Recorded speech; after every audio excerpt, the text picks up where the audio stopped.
Amém. Deus nos abençoe.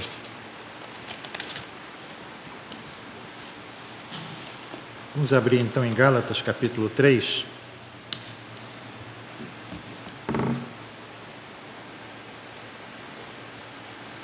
Eu quero ler hoje do verso 15 até o verso 22. Diz assim o texto: Irmãos, como homem falo, se a aliança de um homem for confirmada, ninguém a anula nem a acrescenta. Ora, as promessas foram feitas a Abraão e à sua descendência. Não diz e as descendências, como falando de muitas, mas como de uma só, e a tua descendência, que é Cristo.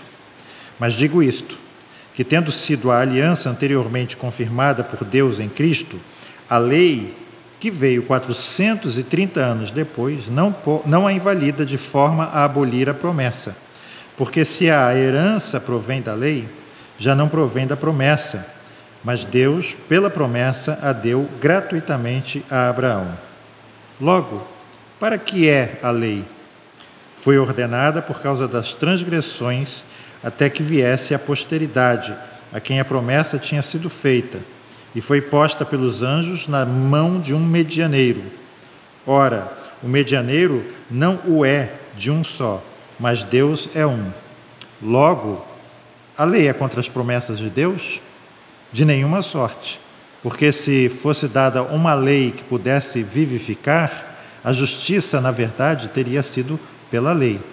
Mas a Escritura encerrou tudo debaixo do pecado, para que a promessa, pela fé em Jesus Cristo, fosse dada aos crentes. Vou ler o verso 23 também, irmãos. Mas antes que a fé viesse, estávamos guardados debaixo da lei e encerrados para aquela fé que se havia de manifestar. Que Deus possa abençoar a leitura e a exposição desse trecho, irmãos. Aqui, irmãos, a partir do verso 15, o apóstolo Paulo, ele demonstra que a salvação pela fé em Cristo Jesus, ou melhor, a nossa justificação pela fé em Cristo Jesus, esse princípio que ele havia exposto nos versos 11 a 14, não poderia ser modificado, alterado pela lei que foi promulgada depois da promessa que foi feita por Deus a Abraão. Esse é o argumento aqui do apóstolo Paulo. E, mais uma vez, a gente precisa lembrar que Paulo tinha em vista os judaizantes. Não é? É interessante aqui, irmãos, que os judaizantes eles estavam prontos a aceitar que Abraão foi justificado pela fé. Nós temos alguns judaizantes modernos, fofinhos, né? Que têm conjuntos musicais que todo mundo gosta de ouvir, né? Que tem pastor arqueólogo que todo mundo gosta de ouvir, não é mesmo? Cuidado, parece, mas não são. Não são. Então, esses judaizantes, eles estavam prontos a admitir que os gálatas também foram justificados pela fé em Cristo Jesus. Mas qual era o problema aqui? Eles insistiam em ensinar que a lei de Moisés tinha sido dada depois da promessa que tinha sido feita a Abraão. E essa lei, ela adicionava alguma coisa à justificação pela fé. Reparem como a interpretação pode ser sutil. Ou seja, para eles, a justificação é pela fé somente quando a lei é observada. Entenderam aqui? Você é justificado pela fé, mas você só é justificado pela fé se você obedecer à lei. E aqui uma observação, um parênteses que eu abro. Reparem como o apóstolo Paulo aqui, ele já está, digamos assim, mais calmo do que no capítulo 1. Ele está menos severo, menos impetuoso do que no capítulo 1. Ele começa aqui a arrazoar com os gálatas. Ele continua, lógico, firme na mesma posição do capítulo 1, mas ele já não, digamos, censura os leitores dele, os destinatários da carta dele. Ele diz aí, irmãos, verso 15, como homem falo. O que quer dizer isso aqui, irmãos, essa expressão? Irmãos, como homem falo. algumas pessoas dizem assim, ele não está sendo inspirado pelo Espírito Santo, ele está tratando disso de uma forma meramente humana. Não, não é nada disso que quer dizer aqui. Ele está querendo dizer aqui que ele vai usar uma ilustração do nosso dia a dia, uma ilustração tirada do comezinho da vida, uma ilustração tirada dos costumes da nossa própria vida. E aí ele diz aqui, se um acordo que é feito entre dois homens, duas pessoas, uma vez que ele seja firmado, uma vez que ele seja assinado, uma vez que ele seja selado, né, a gente hoje em dia diz assim, registrado em cartório, ele não pode ser aqui alterado por um terceiro homem, por uma terceira pessoa. Muito menos, ele diz, essa promessa graciosa que Deus fez a Abraão não pode ser afetada por uma condição ou uma estipulação posterior. Esse é o argumento do apóstolo Paulo aqui. Então, já que o pacto da graça tem esse caráter, uma vez que o pacto da graça sendo feito antes da lei, e ele vai ter, ali teria, no caso do apóstolo Paulo, né? e é o que nós aprendemos e que nós concordamos e que nós cremos, ele teria esse pleno cumprimento em Cristo Jesus. Abraão viu o dia de Jesus, o evangelho foi pré-anunciado a Abraão, muito tempo depois da lei ter sido outorgada, Cristo veio, e isso torna evidente que a lei ela não afeta o pacto da graça. Não acrescenta nenhuma cláusula ao pacto da graça. Nós somos salvos pela fé em Cristo Jesus por conta do seu sacrifício na cruz, por causa da sua morte e da sua ressurreição. Ou seja, os judaizantes estavam errados quando eles dizem que a justificação é pela fé, mas somente quando a lei é observada. Cuidado! Nós não estamos debaixo da condenação da lei. A lei já não pode mais nos condenar, não pode mais nos pegar, como disse Spurgeon. A espada da lei já não nos alcança. E aí, a gente tem uma questão aqui. A pergunta necessária do verso 19. Logo, para que é a lei? Para que é a lei? Ou, em outras palavras, então, se é assim, como o apóstolo Paulo está dizendo, para que a lei serve? Será que ela serve para alguma coisa? Repararam aqui a argumentação do Paulo? A outra pergunta aqui é uma pergunta que surge no verso 21. A lei é contra as promessas de Deus? Em outras palavras, a lei e a graça são antagônicas? A lei e a graça brigam uma contra a outra? Reparem que a gente já falou sobre isso alguns domingos atrás.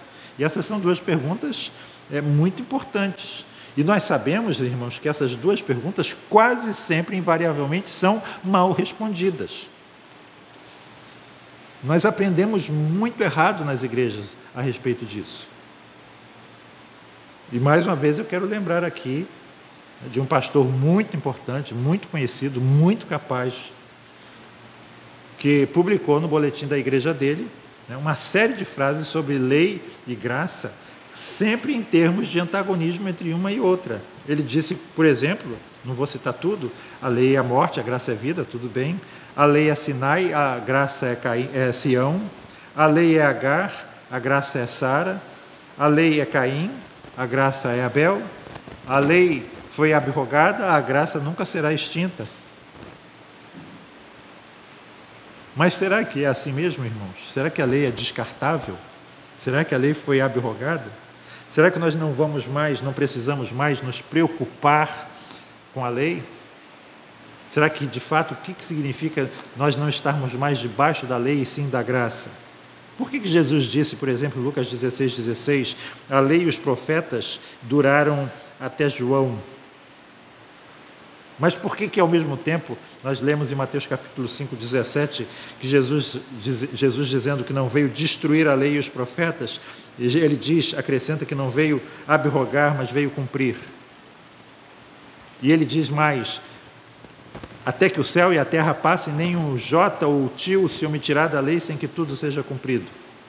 E mais ainda, qualquer um que violar qualquer destes mandamentos, por menor que seja, e assim ensinar aos homens, será chamado o menor no reino dos céus.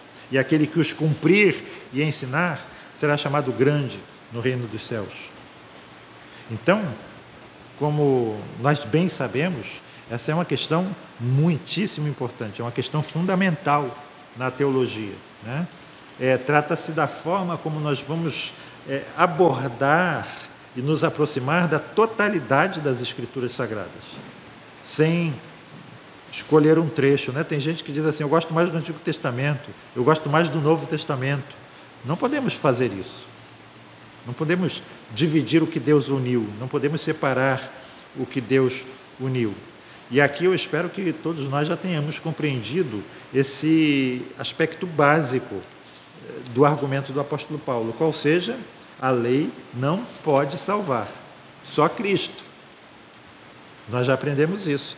Qualquer pessoa que quiser, que pensar que pode se aproximar de Deus e que pode ser aceito por Deus com base no seu esforço por guardar a lei, está perdido. Por isso, aquilo que você falou, a informação básica. Se alguém pensa, se alguém tem na mente que, eu aceitei Jesus, né, entre aspas, mas eu preciso guardar a lei para ser aceito por Deus, coisa que, de certa forma, nós aprendemos, a ideia que eu tinha e que me deixava desesperado logo no início da minha vida cristã era essa.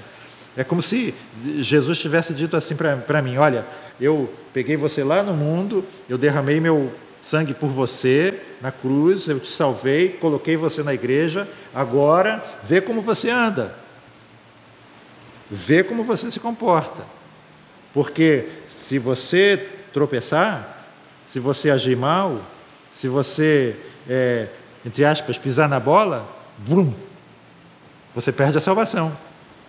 Doutrina arminiana. Ou seja, Jesus fez tudo por mim, agora me coloca na igreja e agora é por tua conta. Segue teu caminho por tua conta. Se a gente pensa assim, nós não estamos salvos. Nós não entendemos a salvação. Aquilo que Lutero falou. Se você pensa que a sua salvação se deve a alguma coisa que você faça, por menor que seja, você não entende nada de evangelho. Você não compreendeu ainda o que significa a salvação. É muito importante isso. Então, só Cristo salva. A lei não pode nos salvar. Não podemos nos aproximar de Deus com base no nosso mérito. Como disse Josemar Bessa, nosso grande frasista, né? Uma tonelada de suor sua e uma gota de sangue de Jesus. Estou parafraseando ele aqui, né? Não disse dessa forma. Mas nada do teu suor pode te salvar. Mas se uma gota de sangue do Senhor Jesus for respingada em você, né, você está salvo. Como disse a mulher que padecia de fluxo, se eu tocar na orla das vestes, pronto, acabou. Não é? Basta que Jesus olhe para mim e pronto, acabou. Então, a lei pode ser mal usada nesse sentido. E era o que os judaizantes estavam fazendo. Eles estavam ensinando, digamos assim, a função da lei de uma forma incorreta. Mas nós já aprendemos também, só quero recordar que a lei ela tem múltiplas funções. Uma delas é apresentada aqui nesse capítulo. E nesse ponto, o verso... Deixa eu ver aqui. O vento bateu aqui, já viu, né? Lembrei aqui da historinha do guia leigo da Igreja Metodista. Sabe o que é guia leigo? Às vezes, assim, por exemplo, interior de Minas Gerais, Espera Feliz, Manhuaçu, Manhumirim, as regiões ali né?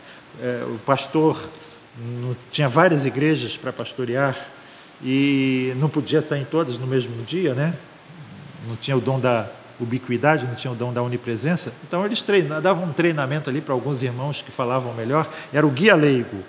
Então era ele que era encarregado de pregar. E aí ele tem duas histórias muito interessantes. Uma dessas é do vento aqui, que ele começou a pregar a respeito de Adão e Eva, né?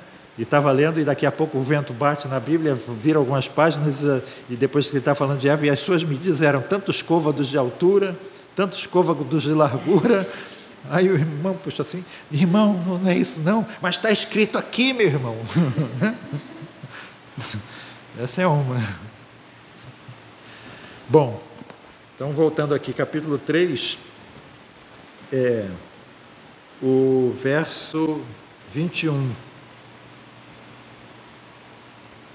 A lei é contra as promessas de Deus, de sorte... Não é esse não, desculpe. Verso 22. Mas a Escritura encerrou tudo debaixo do pecado. A Escritura encerrou tudo debaixo do pecado. Qual é o quadro aqui, irmãos? É muito interessante essa frase. O quadro aqui é de um cárcere. É de um cárcere. O pecado é o carcereiro. A Escritura é o juiz. E reparem aqui, a Escritura encerrou tudo. Esse tudo aqui pode ser traduzido por todos nós. E quem são os todos nós? Os detentos. Os detentos. E o verbo aqui, traduzido por encerrar, no original, é um verbo muito forte, que significa prender por todos os lados. É prender por todos os lados, sem possibilidade de fuga. Me lembro agora onde é que está escrito, vós que aqui entrais, deixai toda a esperança do lado de fora. Esqueci. Mas basicamente significa isso. Você está preso sem esperança, sem possibilidade de fuga. A Escritura encerrou todos nós debaixo do pecado. E o que o apóstolo Paulo quer transmitir aqui com essa primeira frase é uma sensação de desespero de uma pessoa que está presa e ela tem convicção, ela sabe que ela não tem condição de escapar de forma nenhuma. Perca a esperança, você não pode fugir. A sua condição é inescapável, é inevitável. Você está perdido.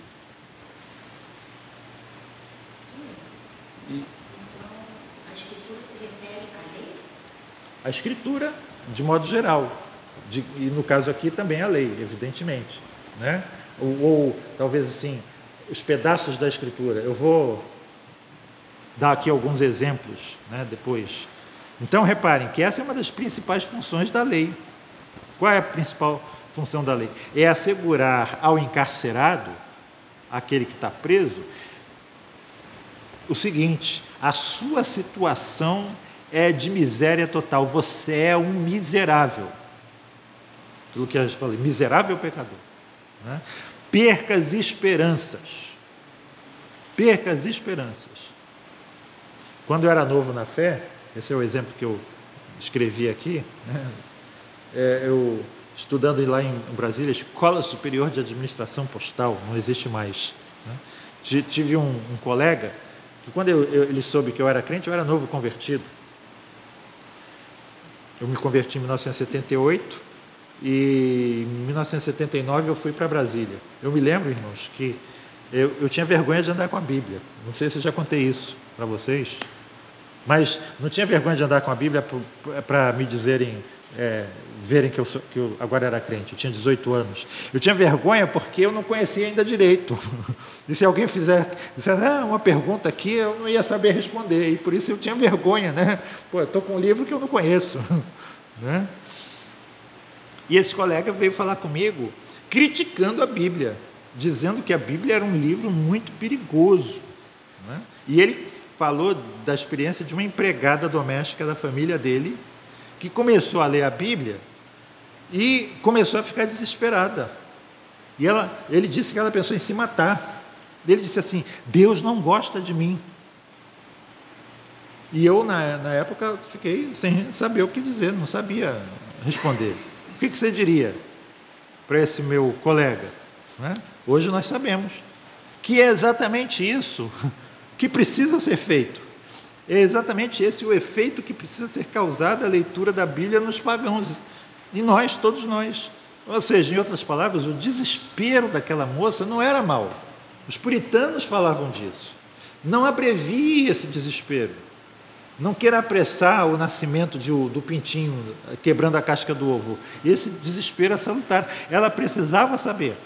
Todos nós precisamos saber que o salário do pecado é a morte. E que todos pecaram. Portanto, todos estão condenados à morte. Essa é a mensagem. Aquela moça estava no bom caminho. E eu espero que ela, a semelhança daquele peregrino do John Bunyan e de todos nós aqui, tenha encontrado a cruz e tenha depositado na cruz o fardo dela pesado e árduo, o fardo dos seus pecados. Numa outra ocasião, eu tive a oportunidade de conversar com um colega de trabalho, não posso dizer o nome dele aqui, eu ia dizer, mas está sendo gravado, a Rosana deve conhecer, depois a gente fala, Ele era, desculpe a palavra, muito safado, Desculpe a palavra. Ele era casado, mas ele estava sempre atrás das mulheres, sempre correndo atrás de outras, Elas são tão bonitas, Ela não tem como. Eu sou o predador e elas são a caça. E ele era o que uma vez um outro colega me disse, um envolvente finório. Ele era assim, sabia jogar uma lábia, Ele era mestre nesse jogo. Uma vez ele foi no sepultamento do pai de uma colega comum, de uma amiga nossa lá do trabalho, e lá no sepultamento ele se mostrou muito compungido, sabe? Eu nunca tinha visto ele daquele jeito, assim, cabeça baixa, e ele veio me falar assim, Túlio, será que a vida é só isso? E começou a filosofar lá a respeito da vida, diante do caixão do pai da nossa colega, e eu dei uma Bíblia para ele, e eu marquei algumas passagens, já estava mais adiantado na fé, e marquei algumas passagens-chave lá para ele ler, botei lá os marcadores. Uma semana depois ele veio me encontrar e me devolveu a Bíblia com um sorriso maroto. Não quero mais não, estou te devolvendo o presente. E ele, com aquele mesmo sorriso maroto, ele disse assim, rapaz, se isso aqui é verdade, eu estou mais sujo do que pau de galinheiro. Foi a expressão que ele usou. Reparem, irmãos, se isso for verdade, ele sabia o que ia acontecer. Mas ele continuou com aquele mesmo sorriso de sempre, a vida dele de sempre. Não foi afetado como aquela senhora, Mas então aqui, irmãos, resumindo o ensino do apóstolo Paulo aqui nesse trecho de Gálatas, nós temos as perguntas 96 e 97 do Catecismo Maior. Para que a lei? Em outras palavras, qual é a utilidade que a lei moral tem? E o Catecismo, na pergunta 96, diz a utilidade para os não regenerados. A lei moral é útil aos homens não regenerados para lhes despertar as consciências para a necessidade de fugirem da ira vindoura e para os conduzir a Cristo, ou para deixá-los indesculpáveis e, portanto, debaixo da maldição do pecado, caso continuem nesse estado e caminho. Olha meu colega de trabalho aqui. Pergunta 97. Qual é a utilidade que a lei moral tem para nós regenerados? Embora os regenerados e crentes em Cristo estejam libertos da lei moral como pacto de obras, de modo que por ela não são nem justificados nem condenados, já falamos disso aqui, dessa introdução maravilhosa à resposta, Ou seja, a base do nosso relacionamento com Deus não é o mérito. Então a lei, nós estamos libertos da lei como um pacto de obras, então nós não somos nem justificados nem condenados por ela.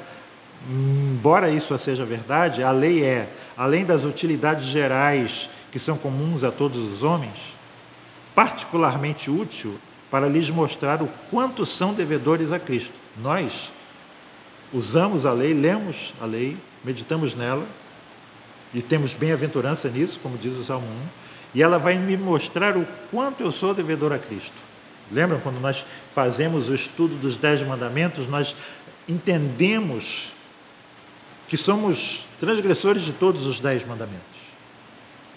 Somos culpados de transgredir a todos eles. E por causa disso, nós entendemos como nós devemos a Cristo. Aquele que deve pouco, ama pouco, como disse Jesus ao fariseu. Aquele que deve muito, ama muito, por haver ele cumprido e suportado a maldição da lei em lugar deles e para o bem deles.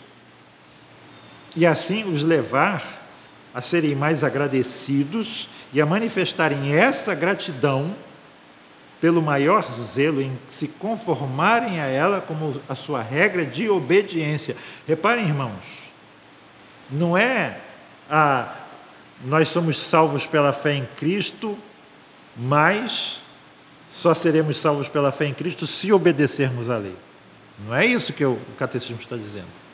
Nós somos salvos pela fé em Cristo e vamos manifestar essa gratidão por haver Cristo cumprido e suportado a maldição da lei em nosso lugar, para o nosso bem, manifestar essa gratidão por um zelo em se conformar à lei como a nossa regra de obediência. Nós não vamos cumpri-la. Nós sabemos disso, como nós aprendemos no domingo passado. A nossa filiação não depende da nossa obediência. A nossa filiação não depende se somos hoje mais obedientes e amanhã menos obedientes, se não falhamos ou se falhamos. Deus não está a cada dia olhando para a gente, amo mais, amo menos, sou mais pai, sou menos pai. Lembre-se disso. A base da nossa relação com Deus não é o nosso mérito, ponto. Mas libertos disso, libertos da lei moral como pacto de obras, nós nos conformamos a ela como nosso padrão de obediência. Aquele que tem os meus mandamentos e os guarda, esse é o que me ama. Então, irmãos, já passei um pouco. Na semana que vem nós vamos considerar a última frase do verso 19 e a pergunta que ele faz aqui. De novo, para que a lei? Foi ordenada por causa das transgressões até que viesse a posteridade a quem a promessa tinha sido feita e foi posta pelos anjos na mão de um medianeiro. Vamos ver o que significa isso, tá bom? Que Deus nos abençoe. Vamos ficar de pé? Pai Celeste, obrigado, Senhor Deus, por esses momentos preciosos, punhadinho de irmãos aqui, mantendo a Tua casa aberta, Senhor Deus, casa de oração para todos os povos, e que as orações que foram feitas aqui, Senhor, sejam ouvidas pelo Senhor, sejam, de acordo com a Tua infinita graça, bondade e amor, respondidas pelo Senhor, ó Pai. Que possamos Te ver através dessas respostas às orações que de contínuo fazemos a Ti, Senhor. E, acima de tudo, que por nossas orações sejamos aproximados de Ti. Muitas vezes, Senhor Deus, nós precisamos reafirmar isso. As orações não mudam as coisas, mas precisam mudar a nós mesmos, Senhor Deus.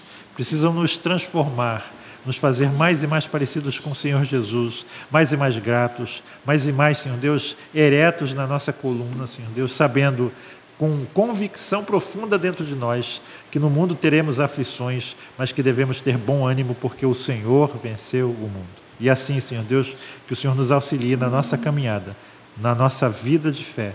É o que nós pedimos e Te agradecemos. No nome de Jesus. Amém. Glória seja ao Pai,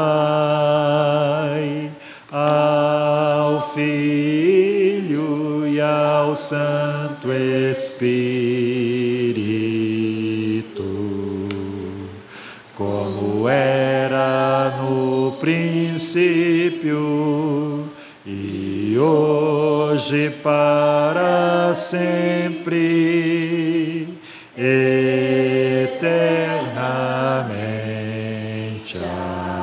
Amém. Amém.